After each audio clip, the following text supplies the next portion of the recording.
अस्सलामुअलैकुम दोस्तों, मैं हूं हाफिज अली अकबर और आप देख रहे हैं मेरा YouTube channel Ali story point.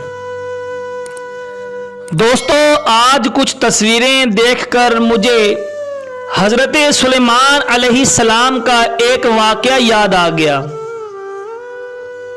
एक दफा हजरत सुलेमान अलैहिस्सलाम ने एक चींटी से पूछा, ऐ चींटी, तुम्हारी साल भर की खुराक कितनी है?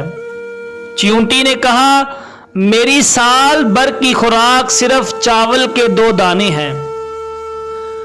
हजरत सुलेमान अलैहिस्सलाम ने चावल के 2 दाने उसके सुराख में डालकर जहां वो रहती थी सुराख बंद कर दिया।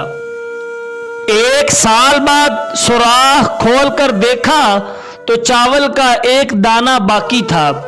हजरत सुलेमान अलैहिस्सलाम ने चींटी से कहा, तुमने चावल का दाना क्यों बचाया हुआ है?